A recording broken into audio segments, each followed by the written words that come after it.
Hello, this is Jeff Turner. Thank you so much for talking with me today. You're welcome.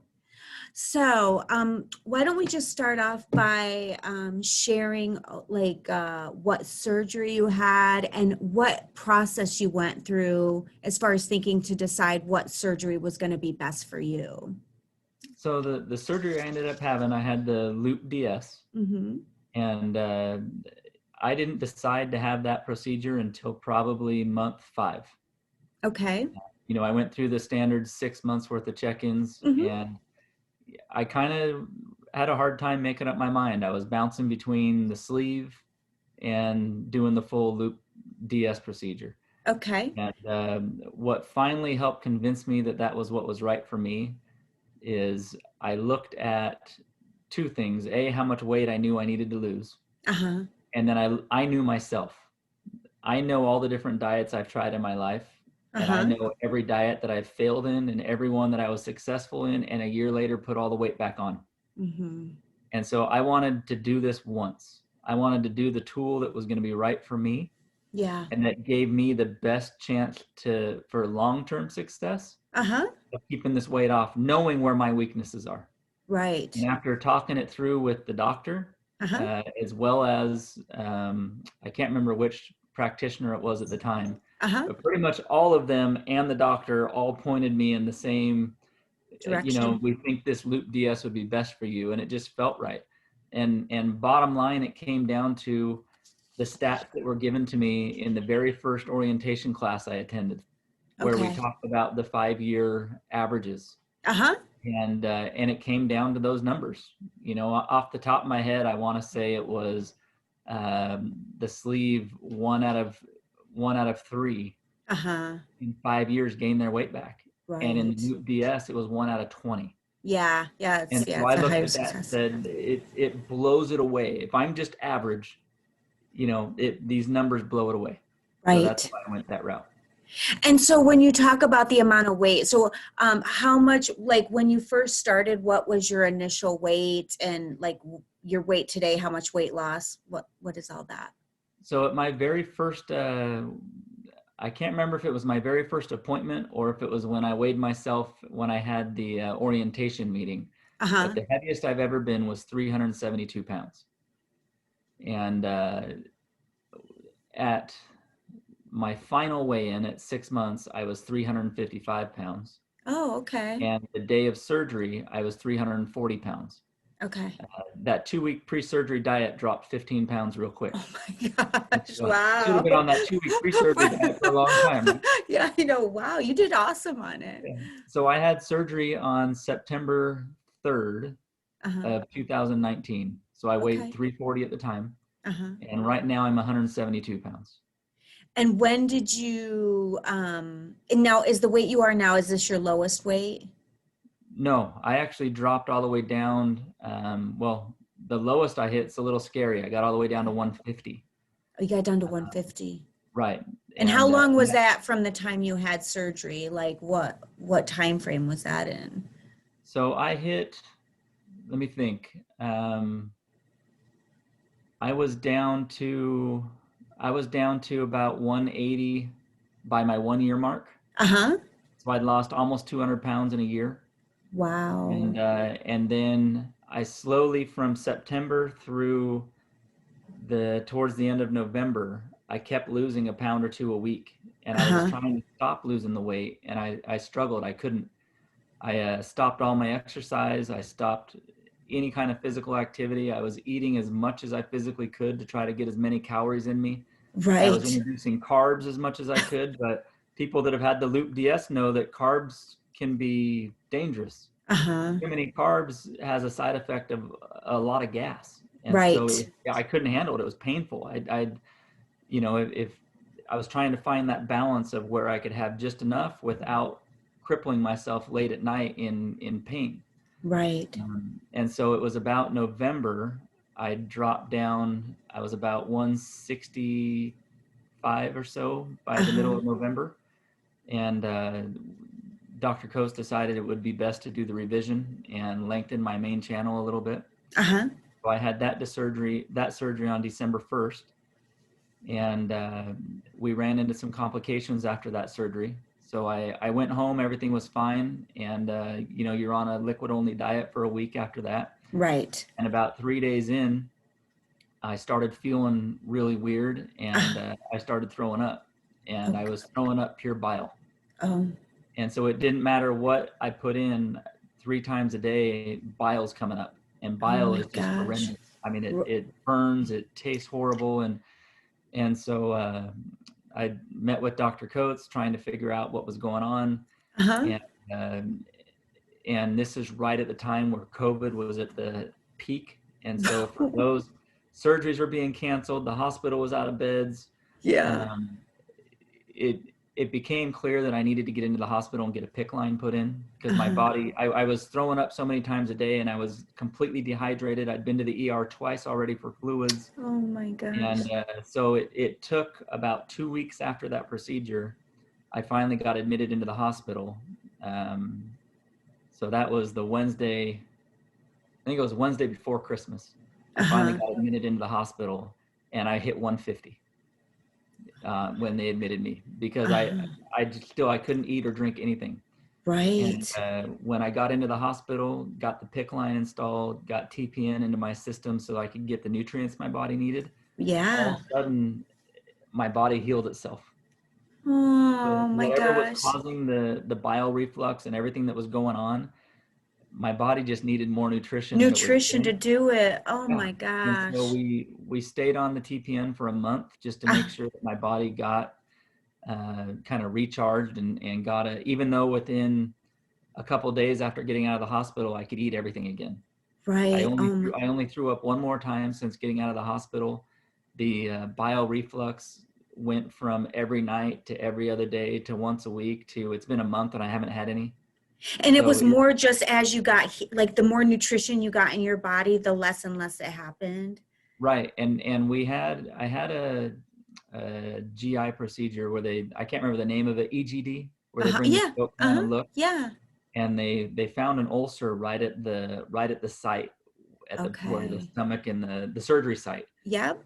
And there was evidence that that ulcer had been quite larger and was healing itself. And so it led us to believe that that's what was causing the bile. And the reason it's going away is because my body's finally healing itself. Healing itself. Oh my Yeah. And I haven't gosh. had a problem since. I haven't had any bile, no reflux, nothing. I can eat everything I want right now. I'm active again, and my weight's gone. You know, I hit 150. I'm back up to I bounced between 172 and 175. Right. And it seems Now, what was your goal? What was your actual goal for yourself? Or what's your goal now? About 185 was my original goal. And right now my goal, I just wanted to see where my body would stop. And it looks like it likes that 175 number. Yep.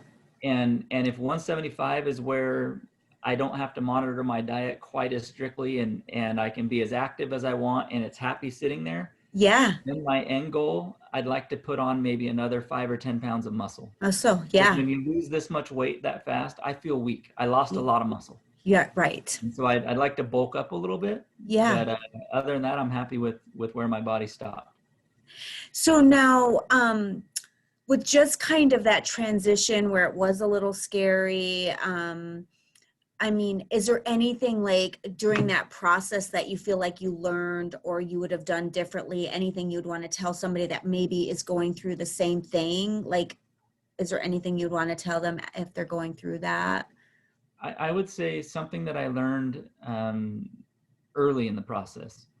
I didn't cover this in the original story, but shortly after I had the first surgery back in September of 19, you know, there's side effects and challenges that can happen with any surgery, and the doctor's office does a great job warning you of what that can be. And I happen to be that guy that hit every one of them, right? So if, you know, 10% of the people might get GERD. Well, I got GERD, and 10% of the people might feel nauseous for, you know, extended periods of time. I was nauseous for 3 months. So I kind of hit all of those things that not everybody has happened to them. Yeah.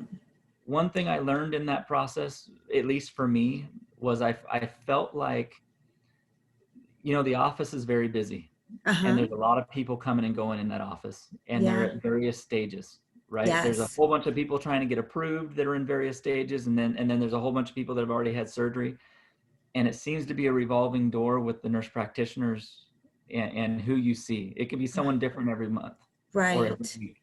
Right. And that got frustrating to me because I Right. felt like someone needed to know my case, needed to know exactly what was happening with me. Yeah.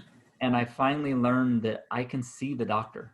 I can demand to see the doctor if that's what I need to see. Yeah.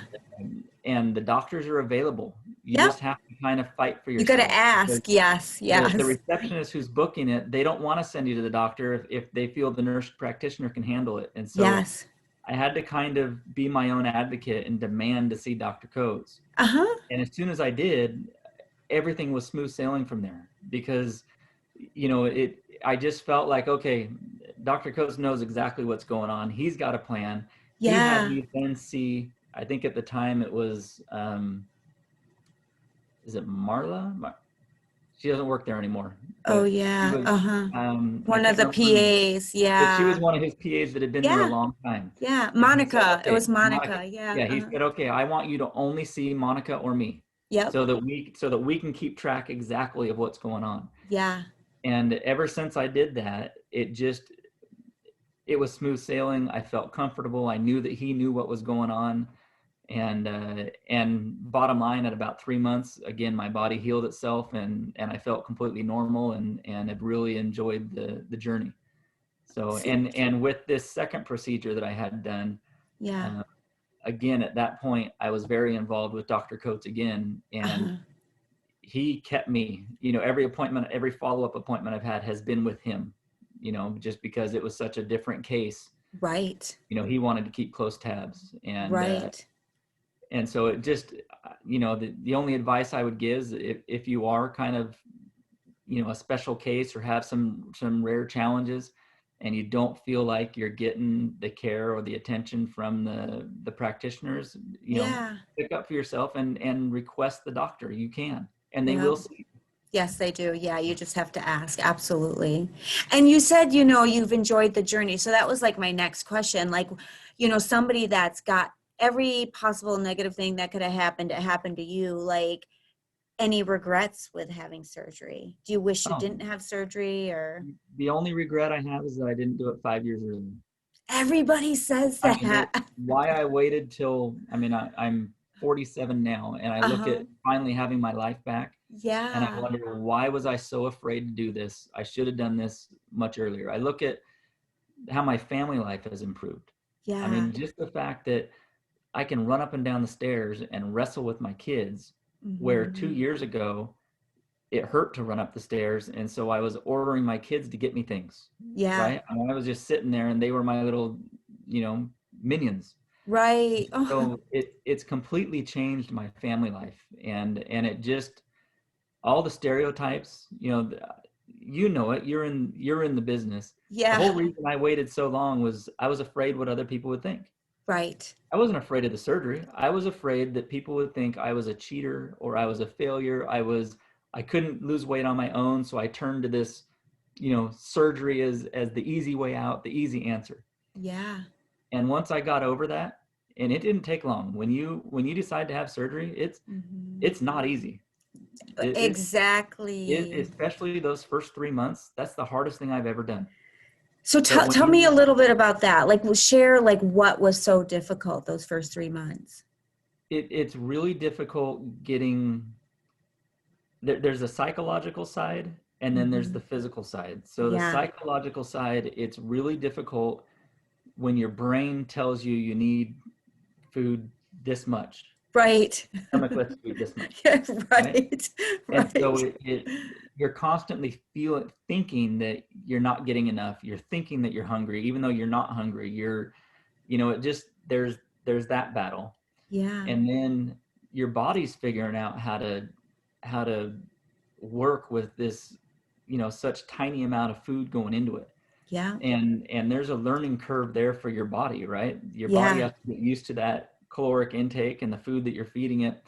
And so for me, it seemed like it took my body 3 months to finally agree and go, okay, get in a groove. fine, I'm not going to fight you anymore. What you're giving me is enough. I can work on that. Right. And after that 3-month mark, all of a sudden I felt human and I felt like myself again. But during that first 3 months, I was constantly tired. I was constantly nauseous. Even water would make me feel nauseous. I struggled to eat food and find things. My taste changed. Yeah. I mean, I discovered like water, for example, and it makes no sense, but I used to drink out of a Yeti all the time. Yeah. I can't drink water out of a Yeti. I can taste the metallic taste. So I drink water out of a plastic cup. Yeah. Oh my God. Something weird. I drink out of Yeti, I get nauseous. I drink out of plastic, I don't. So I just learned that.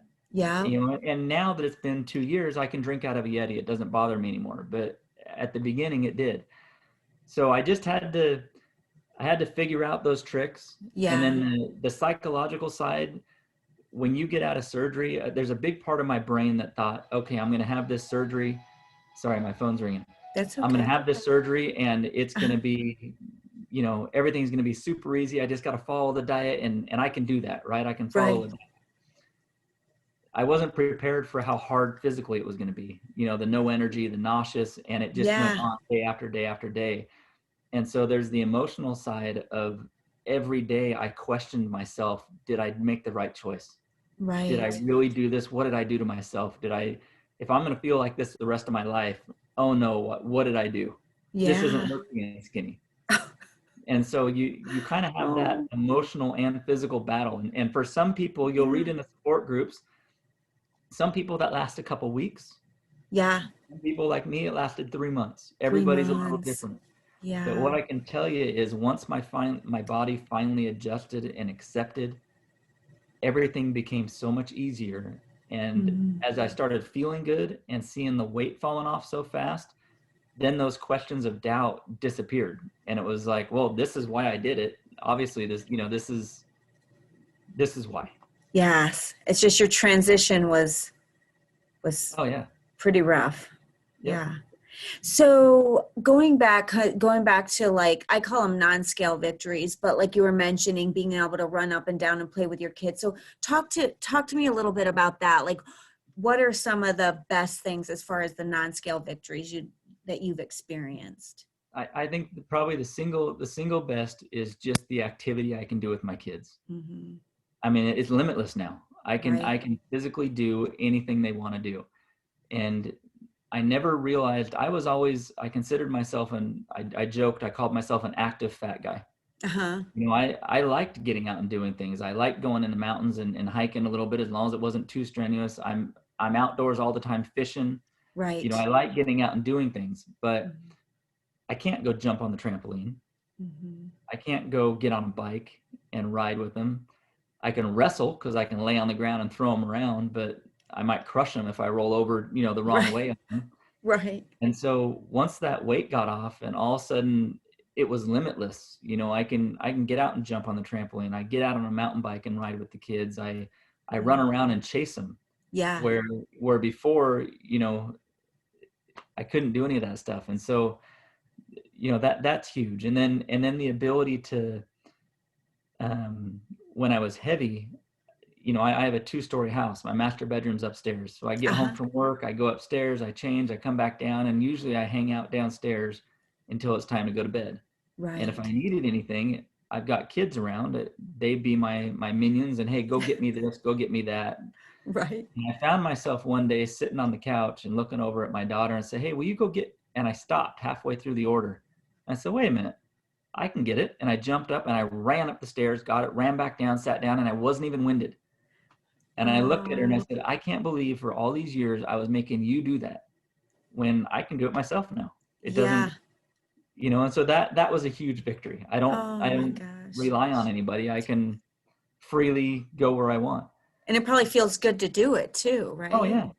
I'll tell you my other favorite non-scale victory, and I still get it today. I get it every single day. And so I hope it never wears off because it's such a huge adrenaline rush. But when you've spent, you know, I was heavy. I was over 300 pounds for 20 years. Yeah. So for 20 years of my life, I've put on pants that were between 50 and 54-inch waist. So your brain for 20 years, when you grab the pair of pants and you go to step into them, Yeah. and something this wide, Yeah. and you go to step into it.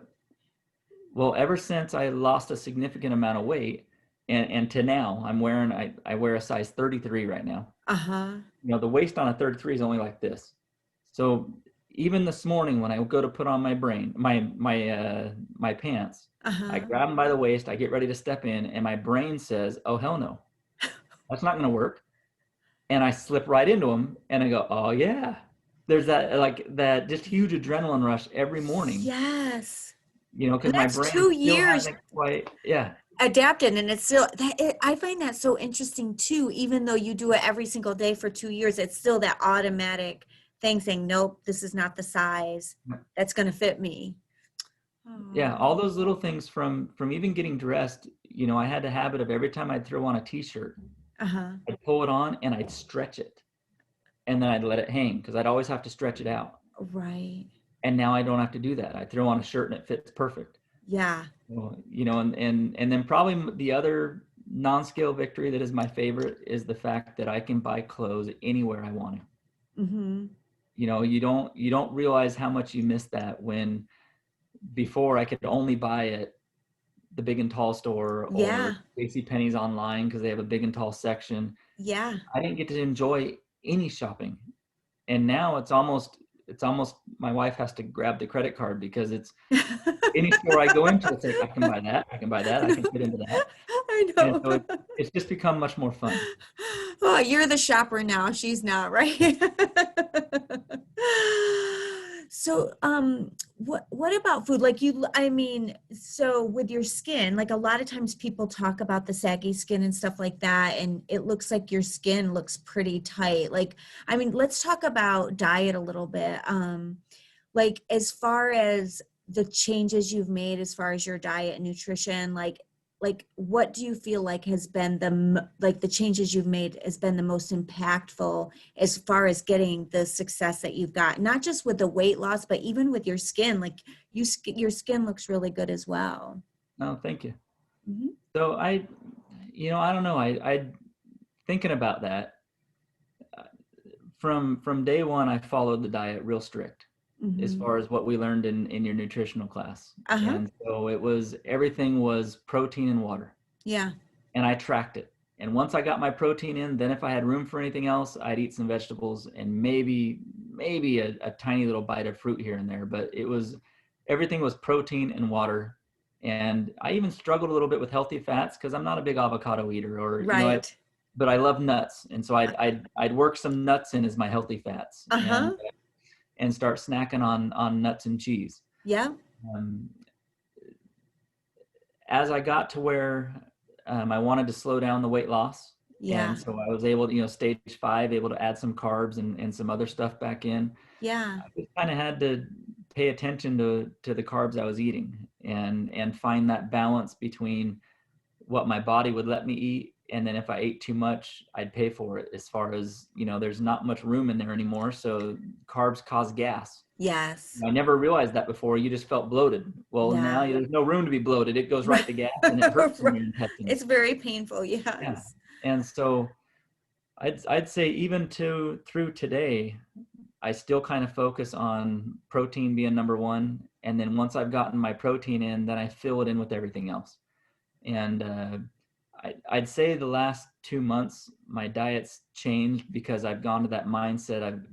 I've been trying to stack as many calories as in, getting recovering from that last challenge I had. Yes. And so, to be honest, the last couple of months, I don't follow a real set diet anymore, other than I still track my protein and Right. make sure that I'm getting enough protein in the day. Yeah. But once my protein and my water's in, I enjoy fruit. I enjoy vegetables. I enjoy Yeah. fats. I even enjoy sugars, Yeah. as long as it's not too much. Right. And that's been one of the nice things about the revision as well, too. The revision lets me enjoy sugar a little better than it did before. Yeah. I Just don't have sugar. because of the pain, right? What it caused. No, so my experience, at least with the loop, Yeah. your body has a hard time digesting sugar. And Yeah. so if I ate too many carbs, I got gas pain. If I Right. ate too much sugar, my gas became extremely odorous. Yeah. Oh, So right. to the Oh, with the point that sugar it did? yeah, sugar that did that to me. So if I Wow. ate a lot of Okay. sugar, I Yeah. could clear a room. I mean, it Yeah. was so bad that, I mean, like, I can't even stand it. So I can't Yeah. imagine my family, right? Right. And part of this revision that I've had, giving me a little bit more intestine, that's gone away. Yes. And so I don't get the Oh, gas pains. I don't get the strong odorous gases yeah. gone. Yeah. You know, even I can tolerate a little bit more fried food than I could before. So just having Right. that little extra intestine to work with has been wonders for the diet. Oh my Uh, gosh. but I would say one big thing I've noticed, I enjoy fruit and vegetables a lot more than I did before. And I don't know if that's because I went through that first year so heavy protein and just a Yeah. little bit of vegetable to Right. where now I've allowed myself to eat whatever I want once I get my protein in. I find myself reaching at the end of the day for an apple and really enjoying the sweetness in that apple, or an orange to go with some broccoli or something, and really enjoying the flavors where I didn't used to enjoy it. It was more of a chore before. That's so interesting. Now, for your diet, like what was your thing? Like if you were to say like your unhealthy eating habits prior to surgery, like what was that before surgery? Were you a sweets person or just fast food or like I what was a little of was everything. okay. I sweet tooth like crazy, Uh-huh. and I still am today. I just have learned to I've modified it, and the little stomach helps you with that. But Right. before, if my daughter would make a batch of cookies, I'd have a dozen of them with milk. Right. Well, now I'll eat one, maybe two if I want to splurge, and I feel good and I'm satisfied and I move on. And Now, so mentally, did you have a hard time with that? Like with only eating one or two? at Or first, at first I did, but uh, when you eat three and it makes you feel like you're going to throw up, yeah. you learn real quick. And Yes. mentally, your brain gets to understand real quick. Wait a minute, I know I think I want that, but if I eat one more, I'm going to make myself sick. And you adapt pretty quickly. Right. Okay. And so it's I've learned to read. I've learned to read my body's signals that it's giving me, so I know when I need to stop. Right. And if you ignore those signals, you know you'll pay for it, as far as your stomach will hurt, or you'll throw up, or you'll just Yeah. feel really bad. So you have that negative reinforcement to kind of say, and then mentally after a while, it was like the cookie's not worth Well, yeah, the you just pain. learn. Yeah. Yeah. Yeah. Yeah. So, I mean, what would you say to anybody or any advice, somebody that's like hesitant and like kind of on the fence, not sure if they want to have surgery or not, like anything you would want to tell them or I say to guess them? I guess just from my own personal experience, do it. I mean, I Yeah. can't think. I don't have a single regret, even with all the challenges I've shared that I've gone through. Yeah. I would do it again in a heartbeat. Um, One thing I knew for sure, and even for myself, as I wasted years debating whether to do this, Mm-hmm. I knew myself that I couldn't do it on my own.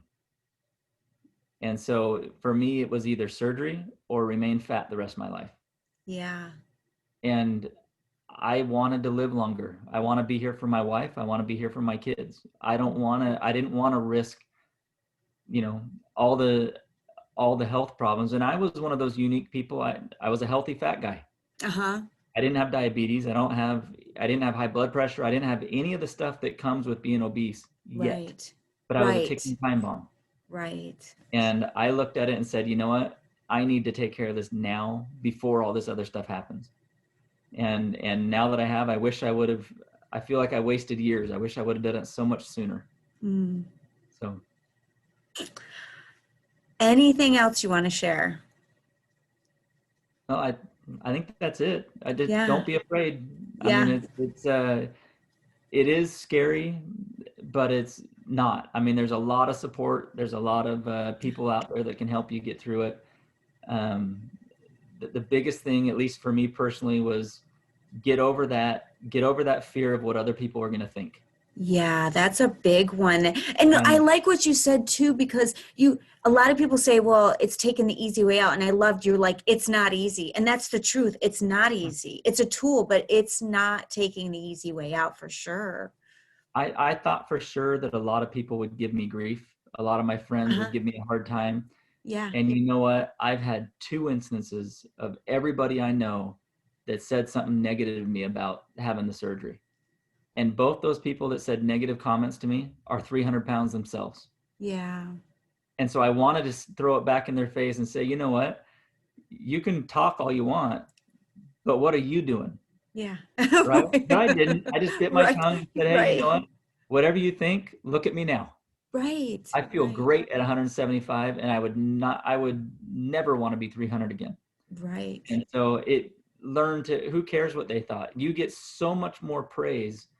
I mean, especially with COVID that's gone on the last year, I've been Right. working from home. So I Right. don't see my coworkers. And every once Right. in a while I'll go into the office and I'll run into a coworker and they don't know me. I mean, Is they literally do not recognize me, and I have to show them my badge so they know who I am. And I mean, it's been life-changing. So do it. Don't be afraid. Just go through the process and get it done. Thank you. Well, you've done awesome. I appreciate you so much sharing your story. You're welcome. Glad to Okay. help. All right. Well, thank you so much. All right. Have a good night. Okay. You too. Bye. Bye.